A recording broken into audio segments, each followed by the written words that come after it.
All right, we're back on the Nordic. It's early and we're having coffee.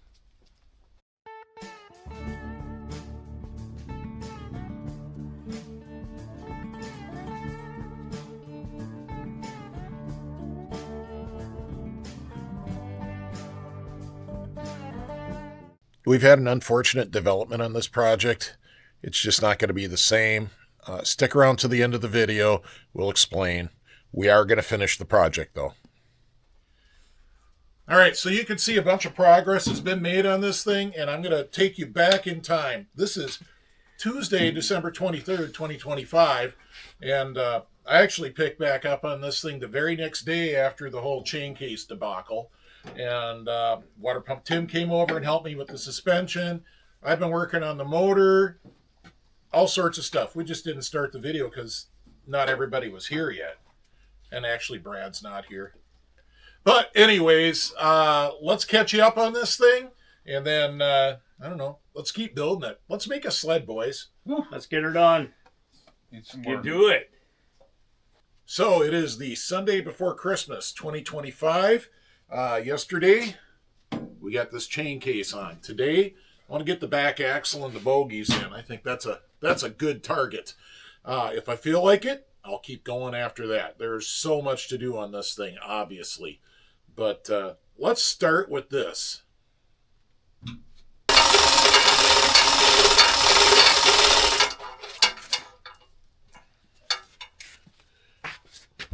All right, I don't know the best order to do this in, but I do know the order I'm going to do it in.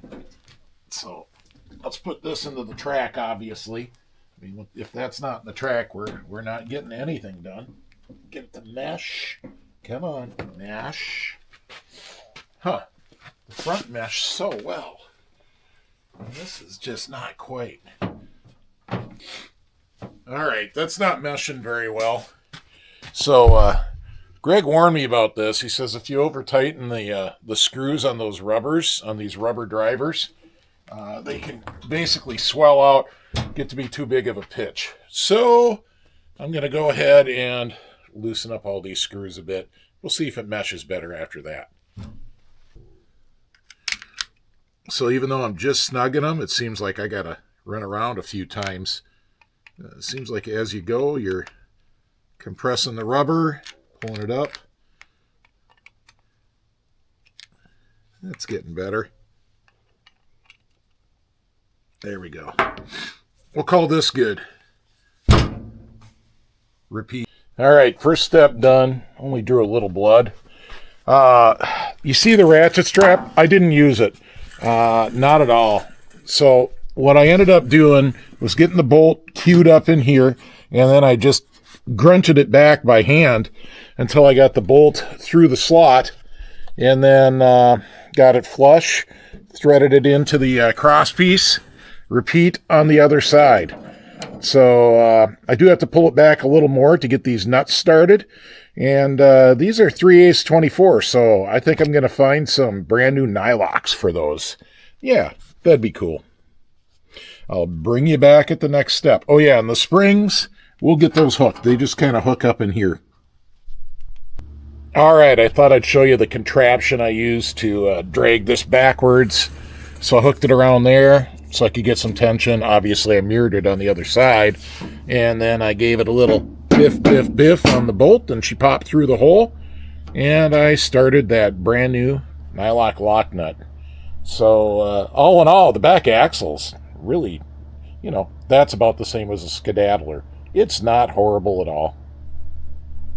All right, I'm going to show you the trick for putting the springs on, and it's unbelievably easy.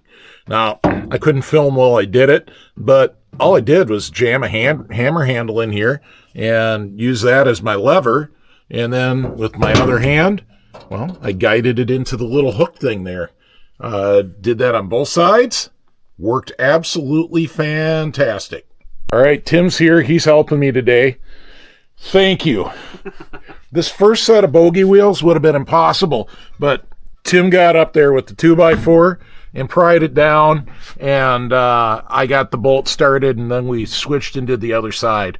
And it would have taken a third person to film it, so it didn't get filmed.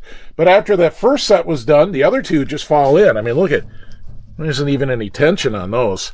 So the hot ticket would be to move this bolt up a couple inches, but I don't want to drill any extra holes since this is going to get auctioned off for charity. But the next owner, you may want to move this bolt from here up to about here, and that'll definitely make it steer better. So there you go. That's a win. To get that much done in like an hour, that's a win. All right, it's another day and I'm back at it. So, decision made. I can't live with this, so I ran into town and got a can of fake chrome, and that's actually what it was. That was just spray painted inside. You can see the remnants on the ground. I mean, it was obviously not real chrome. And Greg confirmed that they were just spray painted. And working on the motor mount, and eventually I'll get to the exhaust. So still a lot of work to do, and I got to build that motor. So hoping to get going on that today. All right, it's motor time. There's most of it. There's some pieces missing. Tommy has been, blasting and cleaning. It was already painted black, so there was no going back once it's painted. But it's ready to get put together. So the crank here, the PTO bearing was junk. So I am really happy I took it apart and found out the rest of the bearings checked out okay. It's only a 3-bearing crank, oddly enough, right? This and this that my fingers are on, those are like labyrinth seals. Rods, everything checked out okay. It had good compression before. It ran on spray. We're going with it. We got to get this project done. So on to the next step. Oh yeah, I should tell you, I'm not a Skidoo fan motor expert, so I'm not going to give you a tutorial on this engine. I just got to get this thing together. Running out of time. All right, I got the bottom end together. Everything's torqued. And boy, I got to say, that goes so fast when you're not filming it. That was literally just a couple minutes to get that together. What I just learned is that these base gaskets are extremely asymmetric, and I had to flip them 4 different ways before I found the way that worked. So I don't normally do this. I normally never seal base gaskets, but something about this motor just makes me think I should give them just a really, really super thin wipe with some sealant. So I'm going to go ahead and do that. All right, she's coming together, and don't accuse me of being a Skidoo expert, because I'm not. But common sense says that you got to torque this manifold before you torque the head bolts, because these go all the way through to the base. So that's what I'm doing. Going to torque these, then I'll torque all the head and cylinder bolts, and continue on. All right, so here's a problem with taking something apart and leaving it apart too long. You forget stuff. So this guy here is the ignition advance, and when you get him down there, look at that. He's rubbing on the wires there. That's no good. Well, I totally forgot. What the heck spaces that out? So luckily, we had a reference engine. Yep, we had this one, and I peek in there. Sure enough, there's a spring that forces it out against the flywheel. Now, J-Lo's that I've worked on and other German engines, that thing's all been captured to the flywheel somehow. So this is a new one on me. But look what I found right here. Get that screw out of it, and yeah, there's the answer. All right, and I'm certainly not trying to be the Skidoo expert. I'm just pointing out some oddities that are different from other stuff I've worked on. So I do have this really tight fit machinery bushing back here, because you do need something for this to seat on. And there is a little bit of a shoulder, but it's nowhere near enough for that spring to catch on. And then the next thing I want to show you is when you put this guy in, you can check your points. So if you spin him around, and we'll pull him up a little so we're not rubbing on those wires, you can see the points open and close with it. So this is your perfect opportunity. Clean your points, check your point gap so that you have a trouble-free startup. This is a feeler gauge. That's how you check your points. Very similar to how you check your ring gap. All right, I got to show you this, and if you're working on an unfamiliar engine like I am right now, this is really important. Get yourself a service manual. So this is the descendant of the old Intech or Intertech or whatever the manual was that I had when I was a kid. And I've had this for over 20 years. Don't ask me where to get it or how to get it. Go Google for yourself, because I don't even know if it's in print anymore. Might be. Anyways, Climber made it last time. And this is full of information. You'll notice it falls open to the Polaris page. But there's all different brands in here. And then there's all different types of motors. So there's a Kiortz. Probably falls open to that because a long time ago I had some John Deeres. There's a Kohler and OMC and Polaris. And we're here in the Rotax. Now, looking at the table, I've decided that it's probably this one. Even though it's a 399, they're probably calling it a 400. It's certainly not a 396 because that's a free air with an HD. This thing's got an HR and it's an axial fan. It's calling for 14 to 18 thousandths of an inch on the point gap. And I'll use those feeler gauges, and I will check, adjust, and clean that as required right now. All right, I got my points set. I'll pull the spring out for a second, just so this will rest in there comfortably. And there you go. So I set it to 18 thou. I mean, old Briggs and Strattons were usually 20. Most things I'm used to are 20. It's pretty easy to set. You put the screwdriver in like this, and you can see you can pry against the fixed point using this little, I guess I'd call it an abutment on the plate. It's same top and bottom. And once I got my gap exactly where I like it, slight drag on an 18, well, then I locked it in with this. So once I got it where I wanted it, then I tighten up this screw. So with that said, I guess we're ready to put the flywheel on. All right, so I lubed this little felt piece that lubes the cam that runs the points, and I gave it just a touch of anti-seize in there, and that's all happy. And you can see it's springing it out, and I'm just going to have to be sure to get that lined up with the flywheel. Oh yeah, and somewhere on here there's a keyway I have to put a key into, so we'll get all that done and I'll bring it back. All right, I'm trying to verify I got this right before I bolt it down. So I think the fact that this lines up with this notch is probably a really good sign. And then if I pry on that flyweight, you can see it moves it. And it moves it back. So I'm going to say good to go. Yeah, we'll be pulling the flywheel off again, won't we? Ah, sons of bitches. That housing's got to go on first. Okay. Crap! Polarises are not this way. Learning as we go. All right, today is the day Lonnie's going to learn about tillets and carbs. It'll be fun, they said. Diaphragm carb with the pump stack built in. This is the pump here? Yeah, that's the fuel pump built right into the carb. Oh, it'll be fun, they said. Yeah.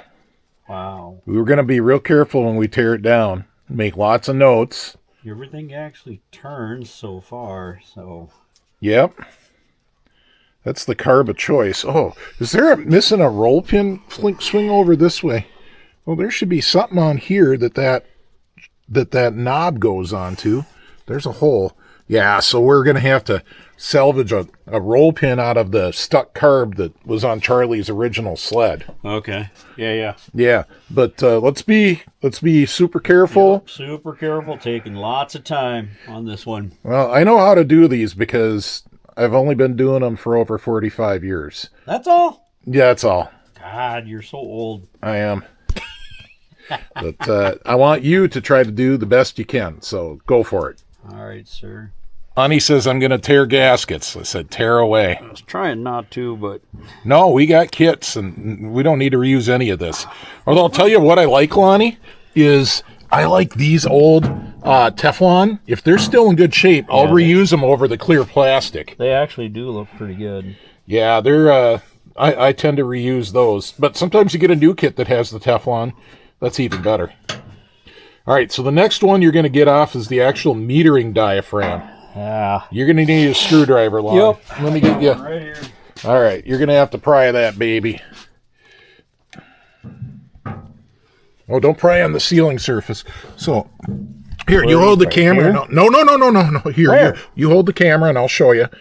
That's so hard to describe, but you got to go right here. Oh, okay.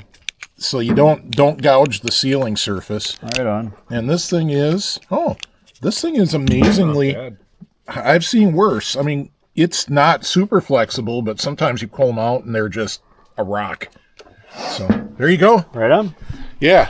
Learning as we go. So, all right, Lonnie's like, how do we get this needle and seat out? Well, I know I made a special socket a long time ago, and it's lost, but there it is. Boy, I love having a lathe. I just had to turn a little bit off of that, and goes right on. This particular HR, that's a 5/16. Way at the bottom, underneath your needle and seat, there's a brass washer. That's usually kind of hard to get out. So Lonnie is carefully picking it out. You can probably dump it now you got it broke loose. Oh, there you go. Oh, that is a little bugger, ain't it? And you need that little copper washer. You need that to seal. Okay. All right, the next thing we're going to do is we're going to make sure I have the right size Welch plugs before we drill them out. What? Let's do that. Yeah, let's do that first. All right, what do we got going on over here? Well, this is pretty standard on axial fan stuff. I've seen it on Kawasaki and JLo, but you actually have to use these shims to adjust your belt tension. They're like a selective fit. So we're going to pile them all in there. And How many did we have? oh, I don't know. I took one from the outside, but we'll put them all in there and we'll put it together. We're not going to tighten the nut up, but it adjusts the width of this shiv here. Okay. And then we'll see how the belt is. And then if we have to take the belt on and off 58 times, well, we'll take the belt on and off 58 times because that's what you do sometimes. Sometimes. All right. Looks. She's going to go into the Kidsonic 6000. There we go. But boy, that looks like so little And we'll compared to doing triples. Yeah. we didn't have the Welch plug, so we're going to take our chances that the Ultrasonic's going to do its job. Also, this thing doesn't look bad inside. So it's not horrible. if we can't get it to run right, well, then we'll buy some Welch plugs and do that. But in all honesty, I've rebuilt these old Tillotsons many, many, many times, and I've needed new Welch plugs like 3 times. So we're probably fine.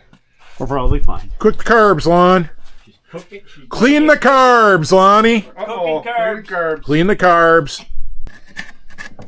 What do we got going on, Dennis? Well, I was cleaning the exterior of this tank because it was dirty. So then I looked inside, and it was even dirtier. We've already dumped purple power in, but You can see the black sludge in there. that is tar. Yeah. Oh boy. Are we scraping? Scraping her back wall. We call that mechanical. Oh, you can't see if I can see, Oh, but I can see it's coming off in sheets. Well, Dennis, that's a good sign. At least there's a way. There's a way. There's a path forward. Now, Lonnie, how's the cleaning the carbs go? Uh-oh.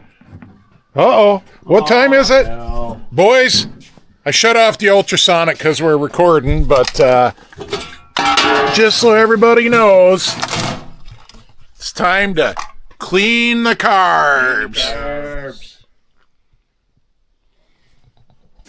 All right. There we go. Sorry for the ultrasonic buzz in the background, but There's what's coming off the back wall. that's awesome, Dennis. Gross. You know what? I'd rather do it this way than get it out with the fuel filter.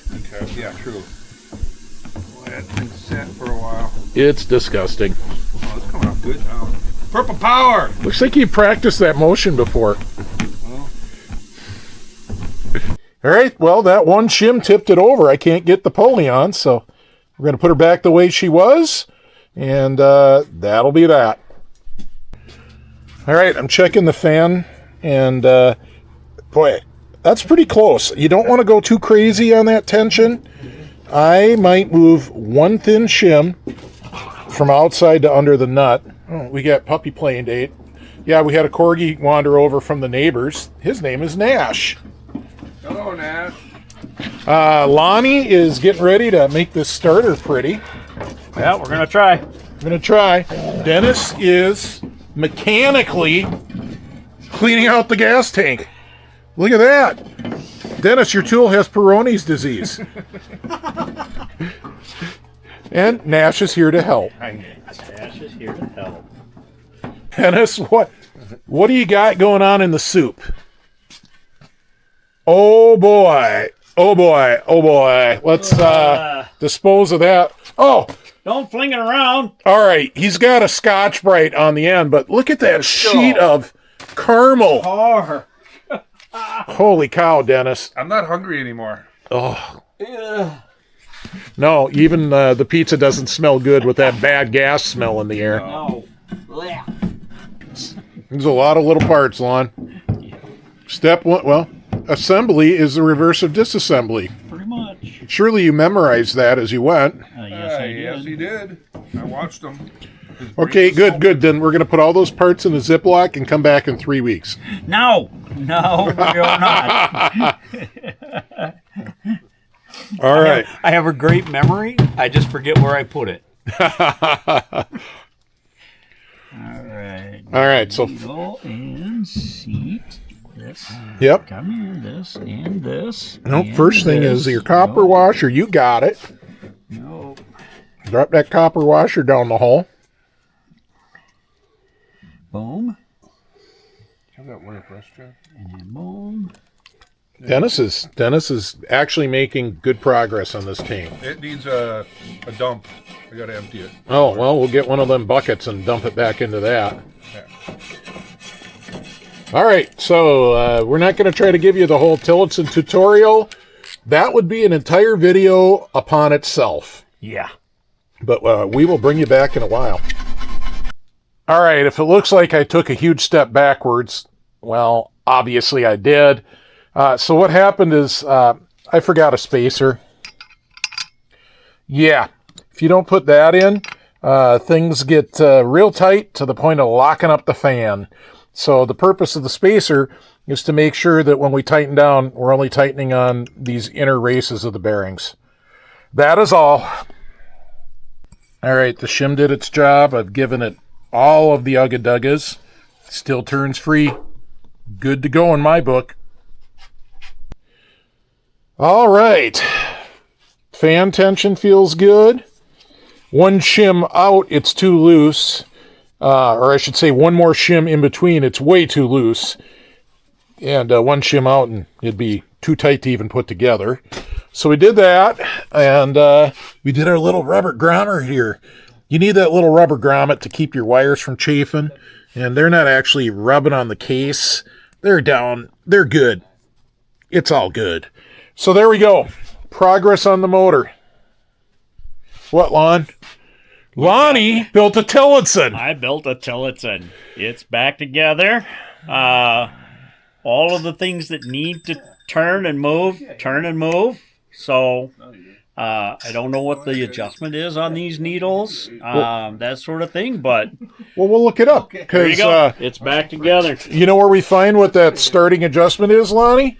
Where do we find that? In this book that I already showed him. Oh, look at that. Yeah. And once again, I've owned that for 2 decades. I don't know where you buy one or if they even still make it. So Google. Google is your friend. All right, here's a victory. Never give up.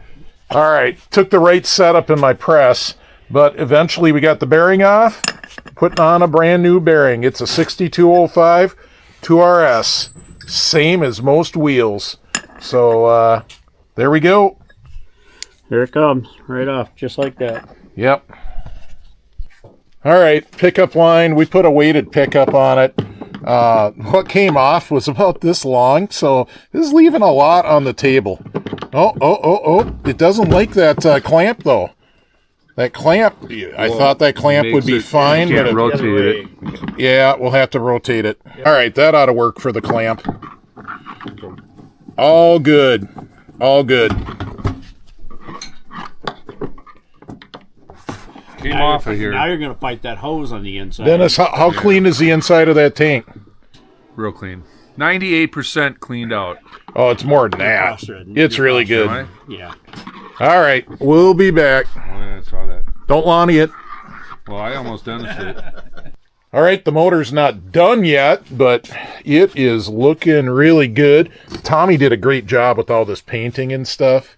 And it's coming along nice. And hey, Tommy, grab the camera. Now, I don't have any plugs in it, but feels good, you know. So there's your motor update. You ready?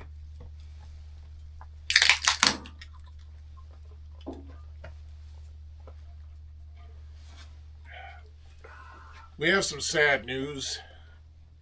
That beer crack, that's a salute to Charlie. Charlie loved the channel. He said we brought him a lot of great joy.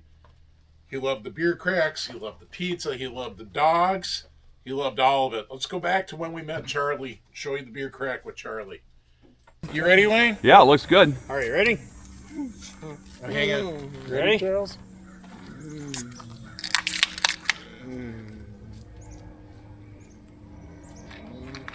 All right, we're starting a special project here in the speed shop. Stick around, we'll tell you about it.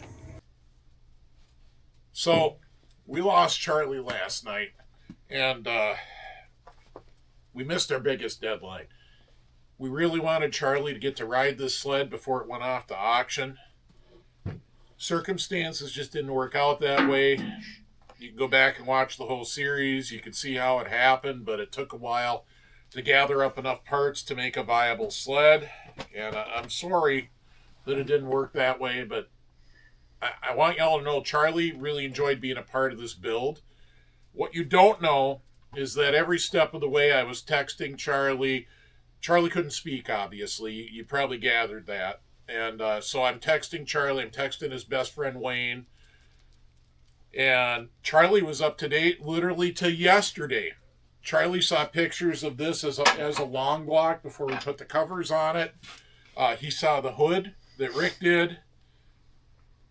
You know, Charlie's almost completely up to date as it sits here now, but we lost Charlie last night. Rest in peace. And when we were at Charlie's house, he made sure that we had beer and pizza. He ordered pizza in for us, so this is Charlie's pizza. Yeah, have a slice for Charlie, boys. I'm not that good. I'm having two. Have something. All right. Okay. So Charlie loves snowmobiles. Charlie loved dogs. When we went there, he had these two really cool dogs. He loved life. We're kind of sad that this isn't his original sled that he first rode. Charlie thought that his childhood sled had enough left of it that we'd be able to just rattle can it black, throw a different motor in it, and ride it. But you guys saw that video. Would have folded in half, to say the least, or we would have had to cut it off and go bulkhead forward, which is not a great plan. So we didn't know that. Charlie didn't know that. Nobody knew it that day. But you guys remember why? We were swarmed with bees anytime we got near it. That's why Charlie was loading it with the skid loader in that video, and the bees all blew out by the time it got home. And then we had to break the bad news to him. Kind of broke his heart that this isn't his original sled, but he understands. Pieces of it. Yeah, the whole thing he wanted was the original hood. So these guys put the staples in, and Rick, when you see it, when you get a close-up look at this hood, you're not going to believe that it was the hood that we brought home that day. Yeah. So Rick will be with us at Waconia. We know you guys, you've met him several times. He's got the Mercadoo that Tommy used to race. First race sled you built? Yeah. He's got that beautiful Storm and the Dolphin. You guys have met him a bunch of times on the channel. He's a good friend. So he'll be there. I think he'll be there at, well, we can't call it Waconia anymore, at the Pumpkin Patch, at the Midwest Ride-In. Everybody still calls it Waconia. I know. We can't help it. But I don't know. We're giving you guys a sad ending to the video here. We're going to cut it off here. We're going to finish it. The sled is going to get finished. It has to be finished. Major progress in the last couple of days, as you'll probably see in the video that you finished. Yeah. And this sled will still get auctioned for Midwest Ride-In. So please stay tuned. Check out the Midwest Ride-In website for details on how you might be able Actually, to be it's a part not. of the It's auction. not on the Midwest Riding website. The Auction Masters auction is something that Valdi and John Zeglin and various other people have put together. Les Pins is part Les of that. Pins is part of that. These are. Can you put a link? Yeah, we're going to put a link up, but we're not going to put a link up until we're closer to the auction because there's no link at this moment. Gotcha. So we will have a link. We're going to publish it. I have a request for all of you that are watching, especially if you're into these skidoos or if you're touched by Charlie's story of surviving so long on ALS, because he was given until July and he went just before Christmas, unfortunately. But my request is bid on this thing. All the profits are going to go to ALS research.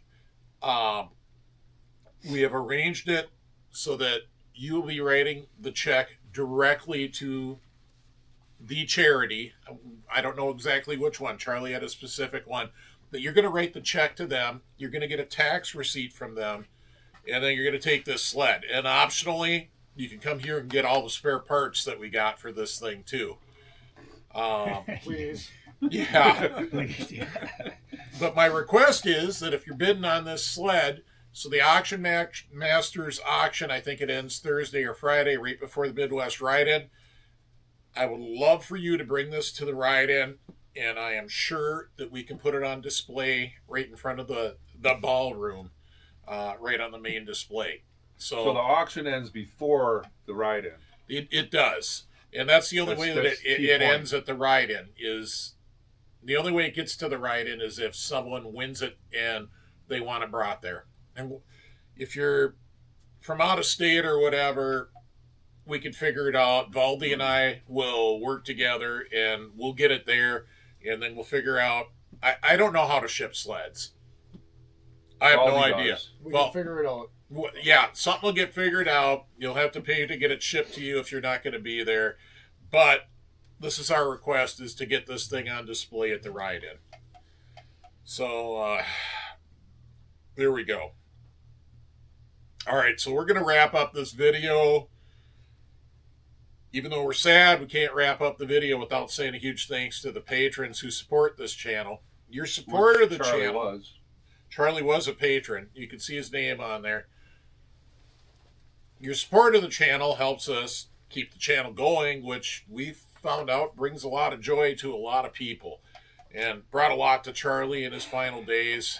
The patrons support us over on Patreon, which is a website or an app. In return, they see all the videos early. They see them ad-free, and they get patron-only videos, which Charlie really enjoyed. And we want to say thanks to everybody else that supported the channel in any other way.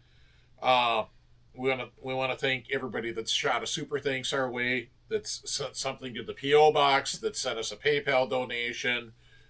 Whatever it is, we appreciate your support. None of us do this for a living. This is not a money-making proposition. We are losing money. If you look at what goes into these sleds, and you add up, we're not making anything. How to make a small fortune rebuilding sleds? Start out with a big fortune. Yeah. And then try to do a YouTube channel and make a video every week. So all of this may be for naught, because one of us might win the Powerball tonight or tomorrow night. Oh no, we're still going to finish this, no matter what. No matter what, we're finishing this. The shop just gets bigger. The YouTube channel will keep going. Yeah, we're just going to relocate. So one door next. All right, so you guys can see we're really sad about Charlie, but we're still us, and we're going to keep doing this because that's what Charlie would have wanted. Charlie would have wanted to see that beer crack. He would have wanted to see us with a handful of pizza. And you can regret all you want, but you can only move forward. Take care, Charlie. Charlie.